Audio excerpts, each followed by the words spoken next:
Hello everyone, welcome to CBC academy ਵੋਰ। ਮੈਂ ਹਾਂ ਅਰੁਣ ਤਨੇਜਾ ਅਤੇ ਆਪਾਂ ਕੰਟੀਨਿਊ ਕਰ ਰਹੇ ਹਾਂ ਆਪਣਾ ਹਿਸਟਰੀ ਦਾ ਲੈਕਚਰ, ਜਿਹਦੇ ਵਿੱਚ ਆਪਾਂ ਪੜ੍ਹਾਂਗੇ top 500 questions.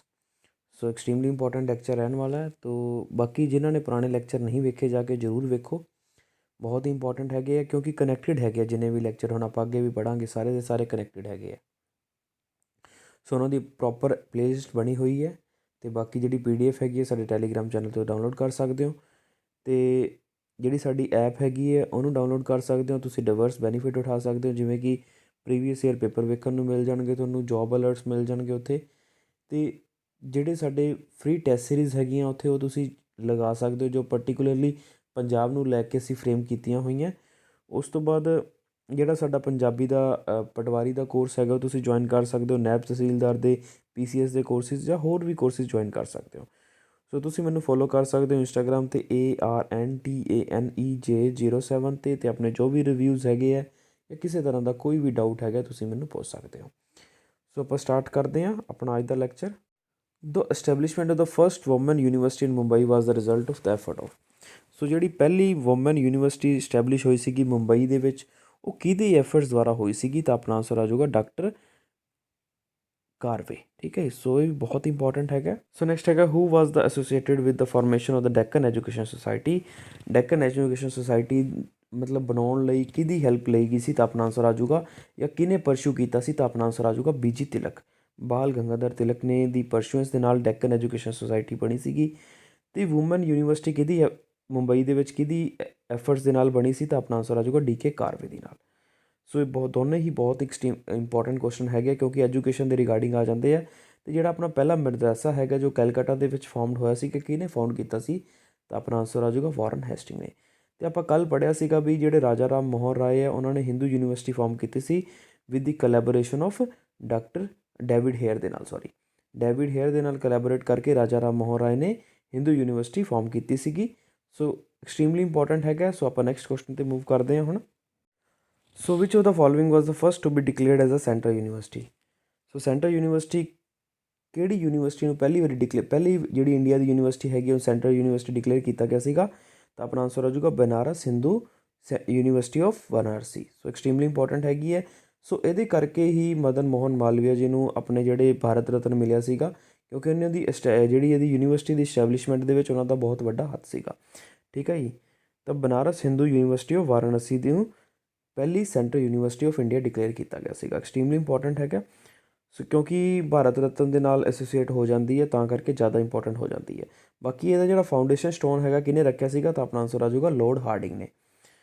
So which among the following was the first newspaper published in India. So ਇਹ ਸਾਰਿਆਂ ਨੂੰ ਪਤਾ ਹੋਊਗਾ, ਜਿੰਨੇ ਵੀ ਆਪਣੇ ਐਸਪੀਰੈਂਟ ਹੈਗੇ ਆ, ਅਗਰ ਉਹਨਾਂ ਦੀ ਥੋੜ੍ਹੀ ਬਹੁਤ ਵੀ ਤਿਆਰੀ ਠੀਕ ਠਾਕ ਹੈਗੀ ਹੈ ਤਾਂ ਉਹਨਾਂ ਨੂੰ ਪਤਾ ਹੋਊਗਾ ਵੀ ਜਿਹੜਾ ਫਸਟ ਨਿਊਜ਼ਪੇਪਰ ਪਬਲਿਸ਼ਡ ਹੋਇਆ ਸੀਗਾ ਇੰਡੀਆ ਦੇ ਵਿੱਚ, ਤਾਂ ਆਪਣਾ ਆਂਸਰ ਆ ਜਾਊਗਾ, ਤਾਂ ਆਪਣਾ ਆਂਸਰ ਆਊਗਾ ਬੰਗਾਲ ਗੈਜਟ।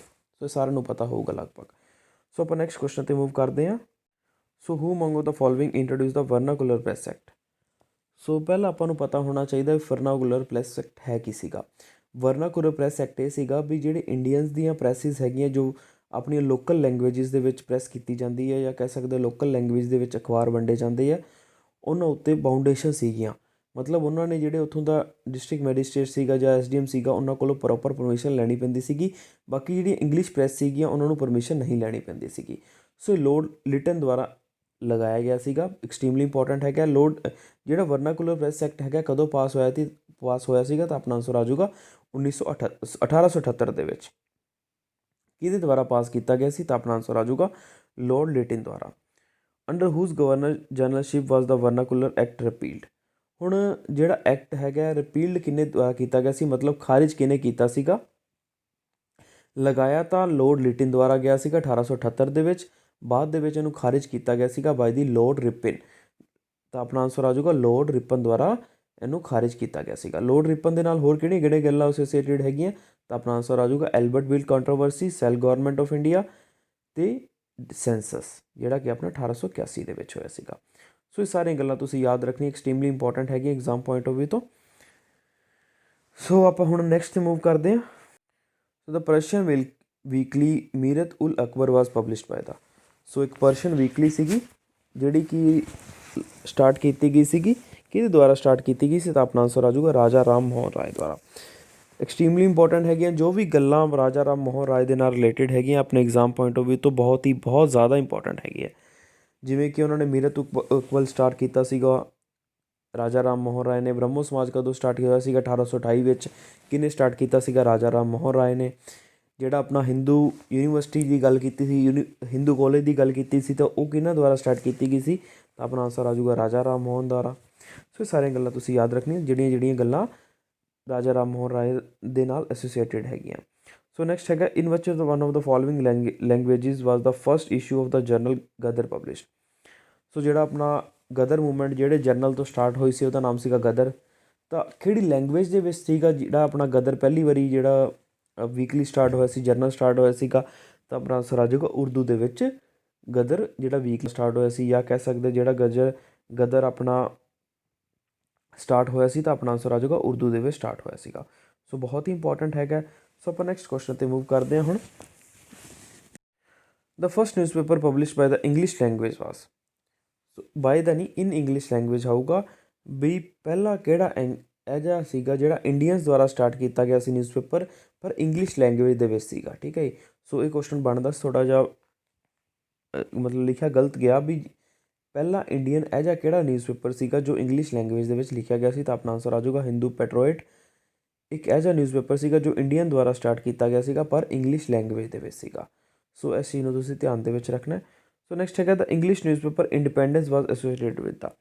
ਸੋ ਜਿਹੜਾ ਇੰਗਲਿਸ਼ ਨਿਊਜ਼ਪੇਪਰ ਜਿਹਦਾ ਨਾਮ ਇੰਡੀਪੈਂਡੈਂਟ ਹੈਗਾ, ਹੁਣੀ ਲੇਟੈਸਟ ਹੀ ਆਪਣਾ ਜਿਹੜਾ PPSC ਦਾ ਐਗਜ਼ਾਮ ਹੋਇਆ ਉਹਦੇ ਵਿੱਚ ਪੁੱਛਿਆ ਹੋਇਆ ਕੁਐਸਚਨ ਹੈਗਾ ਵੀ ਇੰਡੀਪੈਂਡੈਂਟ ਨਿਊਜ਼ਪੇਪਰ ਕਿਹਦੇ ਦੁਆਰਾ ਸਟਾਰਟ ਕੀਤਾ ਗਿਆ? ਤਾਂ ਆਪਣਾ ਆਨਸਰ ਆ ਜਾਊਗਾ ਮੋਤੀ ਲਾਲ ਨਹਿਰੂ ਦੁਆਰਾ ਇੰਡੀਪੈਂਡੈਂਟ ਨਿਊਜ਼ਪੇਪਰ ਸਟਾਰਟ ਕੀਤਾ ਗਿਆ। ਜੇ ਆਪਾਂ ਪਹਿਲਾਂ ਨਿਊਜ਼ਪੇਪਰ ਵੈਸੇ ਜਨਰਲ ਨਿਊਜ਼ਪੇਪਰ ਦੀ ਗੱਲ ਕਰੀਏ ਤਾਂ ਆਪਣਾ ਆਨਸਰ ਆ ਜਾਊਗਾ ਕੀ ਹੋਊਗਾ? ਆਪਣਾ ਆਨਸਰ ਜਿਹੜਾ ਆਪਣਾ ਵੈਸੇ ਨਿਊਜ਼ਪੇਪਰ ਸਟਾਰਟ ਕੀਤਾ ਗਿਆ ਉਹ ਆ ਜਾਊਗਾ ਆਨਸਰ ਆਪਣਾ ਬੰਗਾਲ ਗੈਜ਼ਟ। ਸੋ ਐਕਸਟ੍ਰੀਮਲੀ ਇੰਪੋਰਟੈਂਟ ਹੈਗੇ ਸਾਰੀਆਂ ਚੀਜ਼ਾਂ ਜੋ ਵੀ ਨਿਊਜ਼ਪੇਪਰ ਦੇ ਰਿਗਾਰਡਿੰਗ ਹੈਗੀਆਂ, ਪ੍ਰੈਸ ਦੇ ਨਾਲ ਰਿਗਾਰਡਿੰਗ ਹੈਗੀਆਂ, ਸਾਰੇ ਦੇ ਸਾਰੇ ਨਿਊਜ਼ਪੇਪਰ ਦੀ ਆਪਾਂ ਲਿਸਟ ਕਰਵਾਵਾਂਗੇ ਤੁਹਾਨੂੰ, ਤਾਂ ਤੁਸੀਂ ਸਾਰੇ ਦੇ ਸਾਰੇ ਨਿਊਜ਼ਪੇਪਰ ਦੀ ਲਿਸਟ ਯਾਦ ਕਰਕੇ ਜਾਣੀ ਹੈ। ਸੋ ਆਪਾਂ ਨੈਕਸਟ 'ਤੇ ਮੂਵ ਕਰਦੇ ਹਾਂ। ਮੀਰਤ ਉਲ ਅਕਬਰ ਕਿਹਦੇ ਨਾਲ ਰਿਲੇਟਿਡ ਹੈਗਾ? ਰਾਜਾ ਰਾਮ ਮੋਹਨ ਰਾਏ ਦੇ ਨਾਲ। ਅਤੇ ਰਬੀਲੀਅਨ ਦੀ ਆਪਾਂ ਰਿਵੀਜ਼ਨ ਕਰ ਲੈਂਦੇ ਹਾਂ। ਸੰਥਲ ਰਬੀਲੀਅਨ ਹੋਇਆ ਸੀ 1855 ਤੋਂ ਲੈ ਕੇ 1856। ਉਸ ਤੋਂ ਬਾਅਦ ਇੰਡੀਗੋ ਰਿਬੀਲੀਅਨ 1859 ਤੋਂ ਲੈ ਕੇ 1860। ਮੁੰਡਾ ਰਿਬੀਲੀਅਨ 1900 ਦੇ ਵਿੱਚ, 1899 ਤੋਂ ਲੈ ਕੇ 1900 ਦੇ ਵਿੱਚ। ਉਸ ਤੋਂ ਬਾਅਦ ਆਪਣਾ ਸਨਿਆਸੀ ਰਿਬੀਲੀਅਨ ਜੋ ਕਿ 1770 ਈਸਵੀ ਦੇ ਵਿੱਚ ਹੋਇਆ ਸੀਗਾ। ਸੋ ਇਸੇ ਤਰ੍ਹਾਂ ਤੁਸੀਂ ਵੀ ਚੀਜ਼ਾਂ ਰਿਵਾਈਜ਼ ਕਰਨੀਆਂ ਵਾਰ-ਵਾਰ, ਕਿਉਂਕਿ ਵਾਰ-ਵਾਰ ਚੀਜ਼ਾਂ ਰਿਵਾਈਜ਼ ਕਰਨ ਦੇ ਨਾਲ ਹੀ ਆਪਾਂ ਐਗਜ਼ਾਮ ਦੇ ਵਿੱਚ ਈਜ਼ੀਲੀ ਉਹਨਾਂ ਨੂੰ ਅਟੈਂਪਟ ਕਰ ਪਾਵਾਂਗੇ ਵਿਦਆਊਟ ਐਨੀ ਕਨਫਿਊਜ਼ਨ ਦੇ। ਠੀਕ ਹੈ ਜੀ। ਸੋ ਆਪਾਂ ਨੈਕਸਟ ਕੁਐਸਚਨ 'ਤੇ ਮੂਵ ਕਰਦੇ ਹਾਂ। ਸੋ ਹਰੀਜਨ ਵਾਜ਼ ਸਟਾਰਟਡ ਬਾਏ ਦਾ। ਸੋ ਜਿਹੜਾ ਹਰੀਜਨ ਵੀਕਲੀ ਹੈਗਾ ਉਹ ਕਿਹਦੇ ਦੁਆਰਾ ਸਟਾਰਟ ਕੀਤਾ ਗਿਆ ਸੀ? ਤਾਂ ਆਪਣਾ ਆਨਸਰ ਆ ਜਾਊਗਾ ਗਾਂਧੀ ਜੀ ਦੁਆਰਾ ਵੀਕਲੀ ਸਟਾਰਟ ਕੀਤਾ ਸੀ ਜਿਹਦਾ ਨਾਮ ਸੀਗਾ ਹਰੀਜਨ। ਦ ਮਰਾਠੀ ਫੋਰਟਨਾਈਟਲੀ ਬਹਿਸ਼ਕਰਤ ਭਾਰਤ ਵਾਜ਼ ਸਟਾਰਟਡ ਬਾਏ ਦਾ। ਸੋ ਬਹਿਸ਼ਕਰਤ ਭਾਰਤ ਕਿਹਦੇ ਦੁਆਰਾ ਸਟਾਰਟ ਕੀਤਾ ਗਿਆ ਸੀ? ਤਾਂ ਆਪਣਾ ਆਨਸਰ ਆ ਜਾਊਗਾ ਡਾਕਟਰ BR ਅੰਬੇਦਕਰ ਦੁਆਰਾ ਬਹਿਸ਼ਕ੍ਰਿਤ ਭਾਰਤ ਸਟਾਰਟ ਕੀਤਾ ਗਿਆ ਸੀਗਾ। ਜਿਹੜੀਆਂ ਵੀ ਐਸੋਸੀਏਸ਼ਨ ਹੈਗੀਆਂ ਜੋ ਡਾਕਟਰ BR ਅੰਬੇਦਕਰ ਜਾਂ ਮਹਾਤਮਾ ਗਾਂਧੀ ਜੀ ਦੇ ਨਾਲ ਰਿਲੇਟਿਡ ਹੈਗੀਆਂ ਤੁਸੀਂ ਯਾਦ ਕਰਕੇ ਜਾਣੀ ਹੈ, ਕਿਉਂਕਿ ਐਗਜ਼ਾਮ ਪੁਆਇੰਟ ਆਫ ਵਿਊ ਤੋਂ ਬਹੁਤ ਹੀ ਜ਼ਿਆਦਾ ਜ਼ਰੂਰੀ ਹੈਗੀਆਂ ਦੋਨੇ ਹੀ ਫਾਊਂਡੇਸ਼ਨ, ਭਾਵੇਂ ਉਹ ਕਿਹਦੇ ਨਾਲ ਮਹਾਤਮਾ ਗਾਂਧੀ ਦੇ ਨਾਲ ਰਿਲੇਟਿਡ ਹੋਣ ਜਿਵੇਂ ਕਿ ਯੰਗ ਇੰਡੀਆ ਹੈਗਾ, ਇੰਡੀਅਨ ਓਪੀਨੀਅਨ ਹੈਗਾ, ਜਾਂ ਕਹਿ ਸਕਦੇ ਹਾਂ ਵੀ ਜਿੰਨੇ ਵੀ ਨਿਊਜ਼ਪੇਪਰ ਹੈਗੇ ਜੋ ਮਹਾਤਮਾ ਗਾਂਧੀ ਦੇ ਨਾਲ ਰਿਲੇਟ ਕਰਦੇ ਆ ਤੁਸੀਂ ਸਾਰੇ ਦੇ ਸਾਰੇ ਪੜ੍ਹ ਕੇ ਜਾਣੇ ਆ। ਸੋ ਬਹੁਤ ਹੀ ਇੰਪੋਰਟੈਂਟ ਹੈਗਾ। ਹਿੰਦੂ ਪੈਟਰੋਇਟ ਹੈ ਜਾਂ ਨਿਊਜ਼ਪੇਪਰ ਸੀਗਾ ਜੋ ਇੰਡੀਅਨ ਦੁਆਰਾ ਸਟਾਰਟ ਕੀਤਾ ਗਿਆ ਸੀ, ਪਰ ਕਿ ਉਹ ਇੰਗਲਿਸ਼ ਦੇ ਵਿੱਚ ਸੀਗਾ। ਸੋ ਇਹ ਵੀ ਤੁਸੀਂ ਧਿਆਨ ਦੇ ਵਿੱਚ ਰੱਖਣਾ। ਸੋ ਸਾਰੀਆਂ ਚੀਜ਼ਾਂ ਤੁਸੀਂ ਯਾਦ ਕਰਕੇ ਜਾਣੀਆਂ। ਸੋ ਆਪਾਂ ਨੈਕਸਟ 'ਤੇ ਮੂਵ ਕਰਦੇ ਹਾਂ। So which of the following journal was started by the Abul Kalam Azad. So Al Hilal ਇੱਕ ਨਿਊਜ਼ਪੇਪਰ ਸੀਗਾ, ਜਰਨਲ ਸੀਗਾ ਜੋ ਅਬੁਲ ਕਲਾਮ ਆਜ਼ਾਦ ਦੁਆਰਾ ਸਟਾਰਟ ਕੀਤਾ ਗਿਆ ਸੀਗਾ, ਅਲ ਹਿਲਾਲ। ਸੋ ਬਹੁਤ ਹੀ ਇੰਪੋਰਟੈਂਟ ਹੈਗਾ। To whom commonwealth is related. So commonwealth new India ਕਿਹਦੇ ਨਾਲ ਰਿਲੇਟਿਡ ਹੈਗੇ? ਐਨੀ ਬੈਸੈਂਟ ਦੁਆਰਾ ਰਿਲੇਟਿਡ ਹੈਗੇ, ਐਨੀ ਬੈਸੈਂਟ ਦੇ ਨਾਲ ਰਿਲੇਟਿਡ ਹੈਗੇ ਆ ਜਿਹੜੇ ਕਿ ਉਹਨਾਂ ਨੇ ਸਟਾਰਟ ਕੀਤੇ ਸੀਗੇ ਆਪਣੀ ਹੋਮ ਰੂਲ ਲੀਗ ਮੂਵਮੈਂਟ ਦੇ ਦੌਰਾਨ। ਆਪਣੇ ਜਿਹੜੇ ਵਿਚਾਰ ਹੈਗੇ ਉਹ ਸਾਂਝੇ ਕਰਨ ਦੇ ਦੌਰਾਨ ਹੋਮ ਰੂਲ ਲੀਗ ਮੂਵਮੈਂਟ ਕੀ ਸੀਗੀ ਵੀ ਜਿਹੜੇ ਆਪਣੇ ਇੰਡੀਅਨ ਸੀਗੇ ਉਹ ਚਾਹੁੰਦੇ ਸੀ ਡੋਮੀਨੀਅਨ ਸਟੇਟਸ ਚਾਹੁੰਦੇ ਸੀਗੇ, ਸੈਲਫ ਗਵਰਨਮੈਂਟ ਕਰਨਾ ਚਾਹੁੰਦੇ ਸੀਗੇ। ਉਹ ਕਿਹਦੇ ਨਾਲ ਰਿਲੇਟਿਡ ਹੈਗੀ? ਹੋਮ ਰੂਲ ਲੀਗ ਮੂਵਮੈਂਟ ਦੇ ਨਾਲ। ਤਾਂ home rule league movement start ਕਿਹਨਾਂ ਨੇ ਕੀਤੀ ਸੀ? ਐਨੀ ਬੈਸੈਂਟ ਅਤੇ BG ਤਿਲਕ ਨੇ। ਸੋ ਦੋਨੇ ਹੀ ਚੀਜ਼ਾਂ ਬਹੁਤ ਹੀ ਇੰਪੋਰਟੈਂਟ ਹੈਗੀਆਂ, ਐਕਸਟ੍ਰੀਮਲੀ ਇੰਪੋਰਟੈਂਟ ਹੈਗੀਆਂ। ਜਿੰਨੀਆਂ ਵੀ ਚੀਜ਼ਾਂ ਤੁਸੀਂ ਵੇਖ ਰਹੇ ਹੋ ਕਿ ਮੈਂ ਤੁਹਾਨੂੰ ਸਿਰਫ 2 ਕੁਐਸਚਨ ਹੀ ਦੱਸ ਰਿਹਾ, ਉਹਦੇ ਨਾਲ ਕਿੰਨੇ ਮਿਲਦੇ ਜੁਲਦੇ ਕੁਐਸਚਨ ਦੱਸ ਰਿਹਾ। ਸੋ ਤੁਸੀਂ ਜੋ ਮੈਂ ਚੀਜ਼ਾਂ ਬੋਲ ਵੀ ਰਿਹਾ ਉਹ ਸਾਰੀਆਂ ਦੀ ਸਾਰੀ ਚੀਜ਼ਾਂ ਤੁਸੀਂ ਯਾਦ ਕਰਨੀਆਂ ਕਿਉਂਕਿ ਐਗਜ਼ਾਮ ਪੁਆਇੰਟ ਆਫ ਵਿਊ ਤੋਂ ਬਹੁਤ ਹੀ ਜ਼ਿਆਦਾ ਜ਼ਰੂਰੀ ਹੈਗੀ ਹੈ। ਸੋ ਆਪਾਂ ਨੈਕਸਟ ਕੁਐਸਚਨ 'ਤੇ ਮੂਵ ਕਰਦੇ ਹਾਂ। So who among the following was the great man is called a the father of India renaissance. So ਇਹ ਚੀਜ਼ ਤਾਂ ਮੈਂ ਤੁਹਾਨੂੰ ਆਲਰੇਡੀ ਵੀ ਕਰਵਾ ਚੁੱਕਿਆ ਵੀ ਜਿਹੜਾ ਫਾਦਰ ਆਫ ਇੰਡੀਆ ਰੈਨੈਂਸਾ ਕਿਹਨੂੰ ਕਿਹਾ ਜਾਂਦਾ, ਰਾਜਾ ਰਾਮ ਮੋਹਨ ਰਾਏ ਨੇ। ਸੋ ਆਪਾਂ ਇਹ ਚੀਜ਼ਾਂ ਲਾਸਟ ਲੈਕਚਰ ਦੇ ਵਿੱਚ ਕੀਤੀਆਂ ਸੀਗੀਆਂ ਵੀ ਜਿਹੜਾ ਫਾਦਰ ਆਫ ਰੈਨੈਂਸਾ ਇੰਡੀਆ ਰੈਨੈਂਸਾ ਕਿਹਨੂੰ ਕਿਹਾ ਜਾਂਦਾ ਹੈ, ਜਾਂ ਕਹਿ ਸਕਦੇ ਹਾਂ ਵੀ ਫਾਦਰ ਆਫ ਮਾਡਰਨ ਇੰਡੀਆ ਕਿਹਨੂੰ ਕਿਹਾ ਜਾਂਦਾ, ਤਾਂ ਆਪਣਾ ਆਨਸਰ ਆ ਜਾਊਗਾ ਰਾਜਾ ਰਾਮ ਮੋਹਨ ਰਾਏ ਨੂੰ, ਜਿਨ੍ਹਾਂ ਨੇ ਫਾਰਮ ਕੀਤਾ ਆਪਣਾ ਬ੍ਰਹਮੋ ਸਮਾਜ, ਜੋ ਕਿ 1828 ਦੇ ਵਿੱਚ ਹੋਇਆ ਸੀਗਾ। ਤਾਂ ਸਤੀ ਨੂੰ ਬੈਨ ਕਰਵਾਉਣ ਦੇ ਵਿੱਚ ਇਹਨਾਂ ਦਾ ਬਹੁਤ ਵੱਡਾ ਹੱਕ ਸੀਗਾ। ਤਾਂ ਜਿਹੜਾ ਹਿੰਦੂ ਕਾਲਜ ਸੀਗਾ ਜਿਹਦਾ ਕਿ ਡੇਵਿਡ ਹੇਅਰ ਦੀ ਕੋਲੈਬੋਰੇਸ਼ਨ ਦੇ ਨਾਲ ਬਣਾਇਆ ਸੀਗਾ, ਉਹਦੇ ਵਿੱਚ ਇਹਨਾਂ ਦਾ ਬਹੁਤ ਵੱਡਾ ਹੱਕ ਸੀਗਾ। ਇਹਨਾਂ ਨੇ ਉਸ ਟਾਈਮ 'ਤੇ ਹੀ ਬਾਰਡਰਲੈਸ ਸਟੇਟ ਦੀਆਂ ਗੱਲਾਂ ਕਰਤੀਆਂ ਸੀ। ਆਪਣੀ ਪੋਲੀਟਿਕਸ ਦੀ ਇੰਪਰੂਵਮੈਂਟ ਦੇ ਵਿੱਚ ਬਹੁਤ ਵੱਡਾ ਹੱਥ ਸੀਗਾ, ਆਪਣੇ ਦੇ ਵਿੱਚ ਉਜਾਗਰਤਾ ਫੈਲਾਉਣ ਦੇ ਵਿੱਚ ਬਹੁਤ ਵੱਡਾ ਹੱਥ ਸੀਗਾ, ਜਿਹੜਾ ਆਪਣਾ ਪਿਛੋਕੜ ਉਹਨੂੰ ਜਾਣਨ ਦੇ ਵਿੱਚ ਇਹਨਾਂ ਦਾ ਬਹੁਤ ਵੱਡਾ ਹੱਥ ਸੀਗਾ। ਅਤੇ ਆਪਣੀ ਜਿਹੜੀ ਸੁਪਰਸਟੀਸ਼ਨਸ ਹੈਗੀਆਂ ਜਾਂ ਕਹਿ ਸਕਦੇ ਹਾਂ ਆਪਣੀਆਂ ਕੁਰੀਤੀਆਂ ਫੈਲੀਆਂ ਹੋਈਆਂ ਸੀਗੀਆਂ ਆਪਣੀ ਸੁਸਾਇਟੀ ਦੇ ਵਿੱਚ, ਉਹਨਾਂ ਨੂੰ ਇਰੈਡੀਕੇਟ ਕਰਨ ਦੇ ਵਿੱਚ ਇਹਨਾਂ ਦਾ ਬਹੁਤ ਵੱਡਾ ਯੋਗਦਾਨ ਸੀਗਾ। ਸੋ ਤੁਸੀਂ ਯਾਦ ਕਰਨਾ ਇਹਨਾਂ ਬਾਰੇ ਜੋ ਚੀਜ਼ਾਂ ਤੁਹਾਨੂੰ, ਜਿਵੇਂ ਕਿ ਮੀਰਤ ਉਲ ਅਕਬਰ ਹੈਗੀ ਹੈ, ਇਹ ਮੋਨੋਥਿਜ਼ਮ ਦੇ ਵਿੱਚ ਬਿਲੀਵ ਕਰਦੇ ਹੁੰਦੇ ਸੀਗੇ ਰਾਜਾ ਰਾਮ ਮੋਹਨ ਰਾਏ। ਤਾਂ ਇਹ ਚੀਜ਼ਾਂ ਤੁਸੀਂ ਯਾਦ ਕਰਨੀਆਂ। ਆਪਾਂ ਨੂੰ ਪੋਲੀਥਿਜ਼ਮ ਜਾਂ ਮੋਨੋਥਿਜ਼ਮ ਦੇ ਵਿੱਚ ਕਿਹਦੇ ਵਿੱਚ ਬਿਲੀਵ ਕਰਦੇ ਹੁੰਦੇ ਸੀਗੇ, ਰਾਜਾ ਰਾਮ ਮੋਹਨ ਰਾਏ। ਤਾਂ ਆਪਣਾ ਆਨਸਰ ਆ ਜਾਊਗਾ ਮੋਨੋਥਿਜ਼ਮ ਦੇ ਵਿੱਚ ਬਿਲੀਵ ਕਰਦੇ। ਮੋਨੋਥਿਜ਼ਮ ਕੀ ਹੁੰਦਾ, ਰੱਬ ਇੱਕ ਹੈਗਾ, ਉਹਦੇ 'ਤੇ ਬਿਲੀਵ ਕਰਨਾ। ਅੱਡ ਅੱਡ ਰੱਬਾਂ ਜਿਹੜੇ ਮਤਲਬ ਮੂਰਤੀ ਪੂਜਨ ਹੈ ਜਾਂ ਹੋਰ ਤਰ੍ਹਾਂ ਦੀਆਂ ਜਿਹੜੇ ਅੱਡ ਜਿਹੜੇ ਰੱਬ ਸਮਝਦੇ ਸੀਗੇ ਚੀਜ਼ਾਂ ਨੂੰ, ਉਸ ਚੀਜ਼ ਨੂੰ ਕੰਡੈਮ ਕਰਦੇ ਸੀਗੇ। ਸੋ ਉਹਨਾਂ ਦੇ ਅਕੋਰਡਿੰਗ ਰੱਬ ਇੱਕ ਹੈਗਾ, ਠੀਕ ਹੈ ਜੀ। ਸੋ ਇਹ ਗੱਲਾਂ ਸੀਗੀਆਂ ਰਾਜਾ ਰਾਮ ਮੋਹਨ ਰਾਏ ਬਾਰੇ, ਜੋ ਕਿ ਐਕਸਟ੍ਰੀਮਲੀ ਇੰਪੋਰਟੈਂਟ ਹੈਗੀਆਂ ਆਪਣੇ ਐਗਜ਼ਾਮ ਪੁਆਇੰਟ ਆਫ ਵਿਊ ਤੋਂ। ਸੋ ਆਪਾਂ ਨੈਕਸਟ 'ਤੇ ਮੂਵ ਕਰਦੇ ਹਾਂ।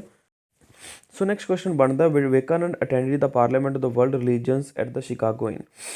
ਸੋ ਜਿਹੜੀ ਸ਼ਿਕਾਗੋ ਦੇ ਵਿੱਚ ਵਰਲਡ ਰਿਲੀਜਨ ਕਾਨਫਰੰਸ ਹੋਈ ਸੀਗੀ, ਉਹ ਕਦੋਂ ਅਟੈਂਡ ਕੀਤੀ ਸੀਗੀ ਵਿਵੇਕਾਨੰਦ ਨੇ, ਸਵਾਮੀ ਵਿਵੇਕਾਨੰਦ ਦੇ। ਤਾਂ ਆਪਣਾ ਆਨਸਰ ਆ ਜਾਊਗਾ 1893 ਦੇ ਵਿੱਚ।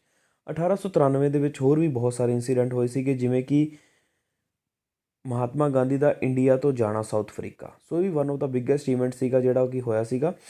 ਬਾਕੀ ਐਨੀ ਬੈਸੈਂਟ ਆਏ ਸੀਗੇ ਇੰਡੀਆ ਦੇ ਵਿੱਚ 1893 ਦੇ ਵਿੱਚ। ਸੋ ਇਹ ਵੀ one of the biggest event ਹੈਗਾ। ਸੋ 3 ਚੀਜ਼ਾਂ ਹੋਈਆਂ ਸੀਗੀਆਂ, ਮਹਾਤਮਾ ਗਾਂਧੀ ਦਾ ਜਾਣਾ, ਐਨੀ ਬੈਸੈਂਟ ਦਾ ਆਉਣਾ ਅਤੇ ਸ਼ਿਕਾਗੋ ਕਾਨਫਰੰਸ ਦਾ ਹੋਣਾ 1893 ਦੇ ਵਿੱਚ। ਸੋ ਇਹ ਸਾਰੀ ਚੀਜ਼ਾਂ ਇੰਪੋਰਟੈਂਟ ਹੈਗੀਆਂ।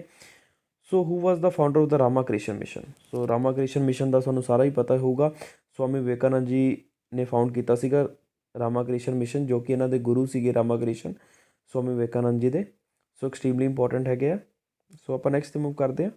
ਦਇਆਨੰਦ ਸਰਸਵਤੀ ਫਾਊਂਡਡ। ਸੋ ਦਇਆਨੰਦ ਸਰਸਵਤੀ ਨੇ ਕੀ ਫਾਊਂਡ ਕੀਤਾ ਸੀਗਾ, ਆਰਿਆ ਸਮਾਜ ਦੀ ਫਾਊਂਡੇਸ਼ਨ ਰੱਖੀ ਸੀਗੀ, ਜਿਹੜੀ ਕਿ ਲਾਹੌਰ ਦੇ ਵਿੱਚ ਰੱਖੀ ਗਈ ਸੀ। ਬਾਅਦ ਦੇ ਵਿੱਚ ਇਹਨਾਂ ਦੀ ਜਿਹੜੀ ਉਹ ਸੀਗੀ ਮਤਲਬ ਜਿਹੜਾ ਇਹਨਾਂ ਦਾ ਮੇਜਰ ਏਰੀਆ ਸੀ ਜਾਂ ਕਹਿ ਸਕਦੇ ਹਾਂ ਹੈੱਡਕੁਆਟਰ ਸੀਗੇ ਲਾਹੌਰ ਦੇ ਵਿੱਚ ਸੀਗੇ। ਤਾਂ ਈਅਰ ਆਫ ਦਾ ਆਰਿਆ ਸਮਾਜ ਫਾਊਂਡਡ। ਸੋ ਇਹ ਕਦੋਂ ਫਾਰਮਡ ਹੋਇਆ ਸੀਗਾ ਆਰਿਆ ਸਮਾਜ, ਤਾਂ ਆਪਣਾ ਆਨਸਰ ਹੋਊਗਾ 1875 ਈਸਵੀ ਦੇ ਵਿੱਚ ਫਾਊਂਡ ਕੀਤਾ ਗਿਆ ਸੀਗਾ ਆਰਿਆ ਸਮਾਜ ਜੀ। ਕਿਹਨਾਂ ਦੁਆਰਾ ਫਾਊਂਡ ਕੀਤਾ ਗਿਆ ਸੀ, ਤਾਂ ਆਪਣਾ ਆਨਸਰ ਆ ਜਾਊਗਾ ਦਇਆਨੰਦ ਸਰਸਵਤੀ ਦੁਆਰਾ। ਐਕਸਟ੍ਰੀਮਲੀ ਇੰਪੋਰਟੈਂਟ ਹੈਗੇ। ਬਾਕੀ ਚੀਜ਼ਾਂ ਤੁਹਾਨੂੰ ਮੈਂ ਦੱਸਤੀਆਂ ਸੀ ਵੀ ਇਹ ਮੂਵਮੈਂਟ ਕਿਉਂ ਉੱਭਰ ਕੇ ਸਾਹਮਣੇ ਆਈਆਂ ਸੀਗੀਆਂ, ਕਿਉਂਕਿ ਜਿਹੜੀਆਂ ਆਪਣੀ ਸੁਸਾਇਟੀ ਦੇ ਵਿੱਚ ਕੁਰੀਤੀਆਂ ਫੈਲੀਆਂ ਹੋਈਆਂ ਸੀਗੀਆਂ, ਹਿੰਦੂਜ਼ਮ ਦੇ ਵਿੱਚ ਕੁਰੀਤੀਆਂ ਫੈਲੀਆਂ ਹੋਈਆਂ ਸੀਗੀਆਂ, ਉਸ ਚੀਜ਼ ਨੂੰ ਸਹੀ ਕਰਨ ਵਾਸਤੇ ਇਹ ਮੂਵਮੈਂਟ ਉੱਭਰ ਕੇ ਸਾਹਮਣੇ ਆਈਆਂ ਸੀਗੀਆਂ, ਠੀਕ ਹੈ। ਦਇਆਨੰਦ ਸਰਸਵਤੀ ਨੂੰ ਕਦੋਂ ਫਾਊਂਡ ਕੀਤਾ ਗਿਆ, ਕੀ ਫਾਰਮ ਕੀਤਾ ਗਿਆ, ਤਾਂ ਆਪਣਾ ਆਨਸਰ ਆ ਜਾਊਗਾ ਆਰਿਆ ਸਮਾਜ ਫਾਰਮ ਕੀਤਾ ਗਿਆ। ਕਿਹਦੇ ਦੁਆਰਾ, ਦਇਆਨੰਦ ਸਰਸਵਤੀ ਦੁਆਰਾ। ਕਦੋਂ ਫਾਰਮ ਕੀਤਾ ਗਿਆ, 1875 ਵਿੱਚ। ਕਿੱਥੇ ਫਾਰਮ ਕੀਤਾ ਗਿਆ, ਲਾਹੌਰ ਦੇ ਵਿੱਚ। ਸੋ ਇਹ ਸਾਰੀ ਚੀਜ਼ਾਂ ਤੁਸੀਂ ਧਿਆਨ ਦੇ ਵਿੱਚ ਰੱਖਣੀਆਂ। ਸੋ ਆਪਾਂ ਨੈਕਸਟ 'ਤੇ ਮੂਵ ਕਰਦੇ ਹਾਂ। ਸੋ ਜਿਵੇਂ ਦਇਆਨੰਦ ਸਰਸਵਤੀ ਤੋਂ ਬਹੁਤ ਸਾਰੀਆਂ ਆਪਾਂ ਨੂੰ ਚੀਜ਼ਾਂ ਪੁੱਛ ਲਈਆਂ ਜਾਂਦੀਆਂ ਹੁੰਦੀਆਂ ਐਗਜ਼ਾਮ ਪੁਆਇੰਟ ਆਫ ਵਿਊ ਤੋਂ, ਸਾਰੀਆਂ ਪੜ੍ਹਦੇ ਹਾਂ ਆਪਾਂ ਵੀ ਇਹ slogan let's go back to Vedas ਕਿਹਨੇ ਦਿੱਤਾ ਸੀ, ਤਾਂ ਆਪਣਾ ਆਨਸਰ ਆ ਜਾਊਗਾ ਦਇਆਨੰਦ ਸਰਸਵਤੀ ਨੇ let's go back to Vedas ਦਾ ਸਲੋਗਨ ਦਿੱਤਾ ਸੀਗਾ। ਉਹ ਚਾਹੁੰਦੇ ਸੀ ਵੀ Vedas is a fountainhead of all knowledge. ਉਹਨਾਂ ਦੇ ਅਕੋਰਡਿੰਗ ਜਿਹੜੇ ਵੇਦਾਸ ਸੀਗੇ ਉਹ ਸਾਰੀ ਨੌਲੇਜ ਜਿੰਨੀ ਵੀ ਆਪਣੇ ਧਰਮਾਂ ਦੇ ਵਿੱਚ ਅਵੇਲੇਬਲ ਹੈਗੀ ਹੈ, ਉਹ ਕਿੱਥੋਂ ਆਈ ਹੈ, ਵੇਦਾਸ ਤੋਂ ਆਈ ਹੋਈ ਹੈ। ਸੋ ਦਇਆਨੰਦ ਸਰਸਵਤੀ ਦੇ ਅਕੋਰਡਿੰਗ ਜਿੰਨੀ ਵੀ ਨੌਲੇਜ ਹੈਗੀ ਹੈ ਸਾਰੀ ਦੀ ਸਾਰੀ ਵੇਦਾਸ ਤੋਂ ਆਈ ਹੋਈ ਨੌਲੇਜ ਹੈਗੀ ਹੈ। So according to the Dayanand Saraswati let's go back to the Vedas ਕਿਹਦਾ ਸਲੋਗਨ ਸੀਗਾ, ਦਇਆਨੰਦ ਸਰਸਵਤੀ ਦਾ ਸੀਗਾ, ਠੀਕ ਹੈ। ਤਾਂ ਨੈਕਸਟ ਕੁਐਸਚਨ ਹੈਗਾ ਸਤਿਆਰਥ ਪ੍ਰਕਾਸ਼ ਕਿਹਦੀ ਲਿਖੀ ਹੋਈ ਕਿਤਾਬ ਹੈਗੀ, ਐਕਸਟ੍ਰੀਮਲੀ ਇੰਪੋਰਟੈਂਟ ਹੈ, ਕਈ ਵਾਰ ਐਗਜ਼ਾਮ ਦੇ ਵਿੱਚ ਪੁੱਛੀ ਹੋਈ ਹੈਗੀ ਹੈ ਵੀ ਜਿਹੜੀ ਸਤਿਆਰਥ ਪ੍ਰਕਾਸ਼ ਜਿਹੜੀ ਬੁੱਕ ਹੈਗੀ ਹੈ ਕਿਹਦੇ ਦੁਆਰਾ ਲਿਖੀ ਗਈ ਹੈ, ਤਾਂ ਆਪਣਾ ਆਨਸਰ ਆ ਜਾਊਗਾ ਸਵਾਮੀ ਦਇਆਨੰਦ ਸਰਸਵਤੀ ਦੁਆਰਾ। ਸਤਿਆਰਥ ਪ੍ਰਕਾਸ਼ ਬੁੱਕ ਦੇ ਵਿੱਚ ਹੀ ਇਹਨਾਂ ਨੇ ਆਰੀਅਨਸ ਦੀ ਥਿਊਰੀ ਦਿੱਤੀ ਹੈ ਵੀ ਆਰੀਅਨਸ ਦਾ ਓਰੀਜਨ ਕਿੱਥੋਂ ਹੋਇਆ ਸੀਗਾ। ਸੋ ਇਹ ਐਕਸਟ੍ਰੀਮਲੀ ਇੰਪੋਰਟੈਂਟ ਹੈਗੀ ਹੈ। ਸੋ ਦਇਆਨੰਦ ਸਰਸਵਤੀ ਨੇ ਫਾਊਂਡ ਕੀਤਾ ਆਰਿਆ ਸਮਾਜ, ਕਦੋਂ ਕੀਤਾ, 1875 ਦੇ ਵਿੱਚ। ਕਿੱਥੇ ਕੀਤਾ, ਲਾਹੌਰ ਦੇ ਵਿੱਚ। ਅਤੇ let's go back to the Vedas slogan ਕਿਹਨੇ ਦਿੱਤਾ, ਦਇਆਨੰਦ ਸਰਸਵਤੀ ਨੇ। ਸਤਿਆਰਥ ਪ੍ਰਕਾਸ਼ ਕਿਹਨੇ ਬੁੱਕ ਲਿਖੀ, ਤਾਂ ਆਪਣਾ ਆਨਸਰ ਆ ਜਾਊਗਾ ਸਵਾਮੀ ਦਇਆਨੰਦ ਸਰਸਵਤੀ ਨੇ, ਠੀਕ ਹੈ ਜੀ। ਸੋ ਇਹ ਸਾਰੀਆਂ ਗੱਲਾਂ ਤੁਸੀਂ ਯਾਦ ਰੱਖਣੀਆਂ। ਸੋ ਆਪਾਂ ਨੈਕਸਟ ਕੁਐਸਚਨ 'ਤੇ ਮੂਵ ਕਰਦੇ ਹਾਂ। ਸੋ ਨੈਕਸਟ ਕੁਐਸਚਨ ਹੈਗਾ which among the following organisation supported Shuddhi movement. So Shuddhi movement ਕਿਹੜੀ ਆਰਗੇਨਾਈਜੇਸ਼ਨ ਨੇ ਮੂਵਮੈਂਟ ਸਟਾਰਟ ਕੀਤੀ ਸੀ? ਤਾਂ ਆਪਣਾ ਆਨਸਰ ਆ ਜਾਊਗਾ ਆਰਿਆ ਸਮਾਜ ਨੇ ਮੂਵਮੈਂਟ ਸਟਾਰਟ ਕੀਤੀ ਸੀ। ਸ਼ੁੱਧੀ ਮੂਵਮੈਂਟ ਦੇ ਵਿੱਚ ਕੀ ਹੁੰਦਾ ਸੀਗਾ ਵੀ ਜਿਹੜੇ ਹਿੰਦੂਇਜ਼ਮ ਤੋਂ ਕਨਵਰਟ ਹੋ ਗਏ ਸੀਗੇ ਕ੍ਰਿਸਚੈਨਿਟੀ ਦੇ ਵਿੱਚ, ਜਾਂ ਕਹਿ ਸਕਦੇ ਹਾਂ ਮੁਸਲਿਮ ਦੇ ਵਿੱਚ, ਜਾਂ ਕਿਸੇ ਹੋਰ ਧਰਮ ਦੇ ਵਿੱਚ, ਤਾਂ ਉਹਨਾਂ ਨੂੰ ਵਾਪਿਸ ਹਿੰਦੂਇਜ਼ਮ ਦੇ ਵਿੱਚ ਕਨਵਰਟ ਕਰਨਾ ਸ਼ੁੱਧੀ ਮੂਵਮੈਂਟ ਸੀਗੀ। ਠੀਕ ਹੈ ਜੀ। ਤਾਂ ਤੁਸੀਂ ਨਾਮ ਤੋਂ ਹੀ ਵੇਖ ਸਕਦੇ ਹੋ ਕਿ ਇਹਨਾਂ ਨੇ ਸਟਾਰਟ ਕੀਤੀ ਸੀ, ਆਰਿਆ ਸਮਾਜ ਵਾਲੇ ਨੇ ਸ਼ੁੱਧੀ ਮੂਵਮੈਂਟ ਸਟਾਰਟ ਕੀਤੀ ਸੀਗੀ ਉਸ ਟਾਈਮ ਦੇ ਦੌਰਾਨ 'ਤੇ, ਕਿਉਂਕਿ ਹਿੰਦੂਇਜ਼ਮ ਤੋਂ ਲੋਕ ਬਹੁਤ ਜ਼ਿਆਦਾ ਭੱਜ ਰਹੇ ਸੀ, ਕਿਉਂਕਿ ਉਹਦੇ ਵਿੱਚ ਉਸ ਟਾਈਮ 'ਤੇ ਕੁਰੀਤੀਆਂ ਬਹੁਤ ਜ਼ਿਆਦਾ ਸੀਗੀਆਂ। ਸੋ ਇਹਨਾਂ ਨੂੰ ਲੱਗਦਾ ਸੀ ਵੀ ਅਸੀਂ ਇਸ ਕੁਰੀਤੀਆਂ ਨੂੰ ਰਿਫੋਰਮ ਕਰ ਚੁੱਕੇ ਹਾਂ, ਹੁਣ ਹਿੰਦੂਆਂ ਨੂੰ ਵਾਪਿਸ ਮਤਲਬ ਜਿਹੜੇ ਕਨਵਰਟ ਹੋ ਗਏ ਸੀ ਉਹਨਾਂ ਨੂੰ ਵਾਪਿਸ ਹਿੰਦੂਇਜ਼ਮ ਦੇ ਵਿੱਚ ਕਨਵਰਟ ਕੀਤਾ ਜਾਵੇ। ਸੋ ਐਕਸਟ੍ਰੀਮਲੀ ਇੰਪੋਰਟੈਂਟ ਪੁਆਇੰਟ ਹੈਗਾ, who among of the following must choose the word Swaraj and accepted Hindi as the national language. So ਇਹ ਵੀ ਸਰਸਵਤੀ, ਦਇਆਨੰਦ ਸਰਸਵਤੀ ਨੇ ਇਹ ਚੀਜ਼ ਕੀਤੀ ਸੀ। ਉਹਨਾਂ ਨੇ ਪਹਿਲੀ ਵਾਰੀ ਵਰਡ ਯੂਜ਼ ਸਵਰਾਜ ਕੀਤਾ ਸੀ, ਜਿਹਦਾ ਮਤਲਬ ਹੈ ਸੈਲਫ ਗਵਰਨਮੈਂਟ, ਆਜ਼ਾਦੀ। ਠੀਕ ਹੈ ਜੀ। ਤਾਂ Hindi as a national language ਵੀ ਉਹਨਾਂ ਨੇ ਐਕਸੈਪਟ ਕੀਤਾ ਸੀਗਾ। ਜਿਹੜਾ ਇੰਡੀਆ ਫॉर ਇੰਡੀਅਨ ਦਾ ਸਲੋਗਨ ਹੈਗਾ ਉਹ ਵੀ ਦਇਆਨੰਦ ਸਰਸਵਤੀ ਨੇ ਦਿੱਤਾ ਸੀਗਾ। ਸੋ ਇਹ ਸਾਰੀਆਂ ਚੀਜ਼ਾਂ ਜੋ ਵੀ ਉਹਨਾਂ ਦੇ ਰਿਲੇਟਿਡ ਹੈਗੀਆਂ ਆਪਾਂ ਨੂੰ ਐਗਜ਼ਾਮ ਦੇ ਵਿੱਚ ਪੁੱਛੀਆਂ ਜਾਂਦੀਆਂ ਹੁੰਦੀਆਂ ਵੀ ਸਵਰਾਜ ਦਾ ਵਰਡ ਜਿਹੜਾ ਸਵਰਾਜ ਹੈਗਾ ਪਹਿਲੀ ਵਾਰੀ ਕਿਹਨੇ ਯੂਜ਼ ਕੀਤਾ ਸੀ? ਤਾਂ ਆਪਣਾ ਆਨਸਰ ਆ ਜਾਊਗਾ ਦਇਆਨੰਦ ਸਰਸਵਤੀ ਨੇ। Hindi as a national language ਕਿਹਨੇ ਐਕਸੈਪਟ ਕੀਤਾ ਸੀ? ਤਾਂ ਉਹ ਵੀ ਆਪਣਾ ਆਨਸਰ ਆ ਜਾਊਗਾ ਸਵਾਮੀ ਦਇਆਨੰਦ ਸਰਸਵਤੀ ਨੇ। ਸੋ ਇਹ ਸਾਰੀਆਂ ਗੱਲਾਂ ਤੁਸੀਂ ਯਾਦ ਰੱਖਣੀਆਂ, ਆਪਣੇ ਐਗਜ਼ਾਮ ਪੁਆਇੰਟ ਆਫ ਵਿਊ ਤੋਂ ਐਕਸਟ੍ਰੀਮਲੀ ਇੰਪੋਰਟੈਂਟ ਹੈਗੀਆਂ। ਸੋ ਆਪਾਂ ਨੈਕਸਟ 'ਤੇ ਮੂਵ ਕਰਦੇ ਹਾਂ। ਸੋ ਜਿਵੇਂ ਮੈਂ ਤੁਹਾਨੂੰ ਕਿਹਾ ਵੀ ਜੋ ਵੀ ਚੀਜ਼ਾਂ ਰਾਜਾ ਰਾਮ ਮੋਹਨ ਰਾਏ ਦੇ ਰਿਲੇਟਿਡ ਆਉਣਗੀਆਂ ਆਪਾਂ ਸਾਰੀਆਂ ਦੀ ਸਾਰੀਆਂ ਨੂੰ ਬਹੁਤ ਹੀ ਡਿਟੇਲ ਵੇ ਦੇ ਵਿੱਚ ਨਾਲ ਪੜ੍ਹਨਾ ਹੈ। ਸੋ ਉਹਨਾਂ ਦੀ ਜਿਹੜੀ ਫਸਟ ਸੁਸਾਇਟੀ ਫਾਊਂਡ ਕੀਤੀ ਗਈ ਸੀ ਰਾਜਾ ਰਾਮ ਮੋਹਨ ਰਾਏ ਦੁਆਰਾ, ਉਹਦਾ ਨਾਮ ਕੀ ਸੀਗਾ? ਤਾਂ ਆਪਣਾ ਆਨਸਰ ਆ ਜਾਊਗਾ ਆਤਮੀय ਸਭਾ। ਸੋ ਆਤਮੀय ਸਭਾ ਪਹਿਲੀ ਸੁਸਾਇਟੀ ਸੀਗੀ ਜੋ ਰਾਜਾ ਰਾਮ ਮੋਹਨ ਰਾਏ ਦੁਆਰਾ ਫਾਊਂਡ ਕੀਤੀ ਗਈ ਸੀਗੀ। ਅਤੇ ਬ੍ਰਹਮੋ ਸਮਾਜ ਕਦੋਂ ਫਾਊਂਡ ਹੋਇਆ ਸੀਗਾ? 1828 ਈਸਵੀ ਦੇ ਵਿੱਚ, ਉਹ ਵੀ ਰਾਜਾ ਰਾਮ ਮੋਹਨ ਦੁਆਰਾ ਫਾਊਂਡ ਕੀਤਾ ਸੀਗਾ। ਸੋ ਸਤੀ ਨੂੰ ਬੈਨ ਕਿਹਨੇ ਕਰਵਾਇਆ ਸੀਗਾ? Raja Ram Mohan Roy with the help of William Bentinck. ਠੀਕ ਹੈ ਜੀ। ਹਿੰਦੂ ਕਾਲਜ ਕਿਹਨੇ ਫਾਊਂਡ ਕੀਤਾ ਸੀਗਾ? Raja Ram Mohan Roy with the collaboration of David Hare ਦੇ ਨਾਲ। ਠੀਕ ਹੈ। ਸੋ ਸਾਰੀਆਂ ਗੱਲਾਂ ਤੁਸੀਂ ਜੋ ਵੀ ਰਾਜਾ ਰਾਮ ਮੋਹਨ ਰਾਏ ਦੇ ਰਿਗਾਰਡਿੰਗ ਮੀਰਤ ਉਲ ਅਕਬਰ ਕਿਹਨੇ ਸਟਾਰਟ ਕੀਤੀ ਸੀ? ਤਾਂ ਆਪਣਾ ਆਨਸਰ ਆ ਜਾਊਗਾ ਰਾਜਾ ਰਾਮ ਮੋਹਨ ਰਾਏ। ਸੋ ਸਾਰੀਆਂ ਗੱਲਾਂ ਤੁਸੀਂ ਜੋ ਵੀ ਰਾਜਾ ਰਾਮ ਮੋਹਨ ਰਾਏ ਦੇ ਰਿਗਾਰਡਿੰਗ ਆਉਂਦੀਆਂ ਤੁਸੀਂ ਉਹਨਾਂ ਨੂੰ ਯਾਦ ਕਰਨਾ, ਪ੍ਰੀਸਾਈਜ਼ਲੀ ਯਾਦ ਕਰਨਾ, ਕਿਉਂਕਿ ਐਕਸਟ੍ਰੀਮਲੀ ਇੰਪੋਰਟੈਂਟ ਹੈਗੀ ਆਪਣੇ ਐਗਜ਼ਾਮ ਪੁਆਇੰਟ ਆਫ ਵਿਊ ਤੋਂ। ਸੋ ਆਪਾਂ ਨੈਕਸਟ ਕੁਐਸਚਨ 'ਤੇ ਮੂਵ ਕਰਦੇ ਹਾਂ। ਜੋ ਇਹੀ ਕੁਐਸਚਨ ਹੈਗਾ ਜੋ ਆਪਾਂ ਕੱਲ੍ਹ ਕੀਤਾ ਸੀਗਾ, in collaboration with the David Hare and the Alexander Duff who following the establish the Hindu college at the Calcutta. ਤਾਂ ਆਪਣਾ ਇਹ ਵੀ ਪੜ੍ਹ ਚੁੱਕੇ ਹਾਂ। ਰਾਜਾ ਰਾਮ ਮੋਹਨ ਰਾਏ ਨੇ ਕਾਲਜ ਫਾਊਂਡ ਕੀਤਾ ਸੀ। ਤਾਂ ਬਨਾਰਸ ਹਿੰਦੂ ਯੂਨੀਵਰਸਿਟੀ ਦਾ ਫਾਊਂਡੇਸ਼ਨ ਸਟੋਨ ਕਿਹਨੇ ਰੱਖਿਆ ਸੀ? ਤਾਂ ਆਪਣਾ ਆਨਸਰ ਆ ਜਾਊਗਾ ਲੋਰਡ ਹਾਰਡਿੰਗ ਨੇ। ਅਤੇ ਬਨਾਰਸ ਹਿੰਦੂ ਯੂਨੀਵਰਸਿਟੀ ਨੂੰ ਪਹਿਲੀ ਹੈ ਜੀ ਇੰਡੀਆ ਦੀ ਯੂਨੀਵਰਸਿਟੀ ਜਿਹਨੂੰ ਸੈਂਟਰਲ ਯੂਨੀਵਰਸਿਟੀ ਡਿਕਲੇਅਰ ਕੀਤਾ ਗਿਆ ਸੀਗਾ। ਸੋ ਇਹ ਵੀ ਤੁਸੀਂ ਯਾਦ ਰੱਖਣਾ ਐਗਜ਼ਾਮ ਪੁਆਇੰਟ ਆਫ ਵਿਊ ਤੋਂ ਐਕਸਟ੍ਰੀਮਲੀ ਇੰਪੋਰਟੈਂਟ ਪੁਆਇੰਟ ਹੈਗਾ। ਅਤੇ ਅੱਜ ਲਈ ਆਪਾਂ ਇੰਨਾ ਹੀ ਕਰਾਂਗੇ ਕਿਉਂਕਿ ਬਹੁਤ ਸਾਰੇ ਕੁਐਸਚਨ ਕਵਰ ਕੀਤੇ ਆਪਾਂ ਜਲਦੀ ਕੀਤੇ ਆ, ਕਿਉਂਕਿ ਪਿਛਲੇ ਜਿਹੜੇ ਪ੍ਰੀਵੀਅਸ ਕੰਸੈਪਟ ਸੀਗੇ ਉਹਨਾਂ ਨਾਲ ਰਿਲੇਟਿਡ ਸੀਗੇ, ਸੋ ਈਜ਼ਲੀ ਆਪਾਂ ਕੋਪ ਅਪ ਕਰ ਪਾਏ।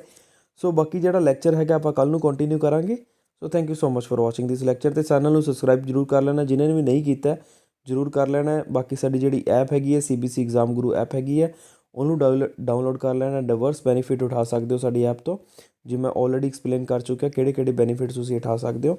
ਬਾਕੀ ਜਿਹੜੇ ਰਿਵਿਊਜ਼ ਹੈਗੇ ਤੁਸੀਂ ਦੇ ਸਕਦੇ ਹੋ, ਇੰਸਟਾਗ੍ਰਾਮ 'ਤੇ ਦੇ ਸਕਦੇ ਹੋ, ਸਾਡੇ ਸਰ ਨੂੰ ਮੈਸੇਜ ਕਰ ਸਕਦੇ ਹੋ, ਜਿਵੇਂ ਵੀ ਤੁਹਾਨੂੰ ਕਨਵੀਨੀਅੰਟ ਲੱਗਦਾ ਉਵੇਂ ਕਰ।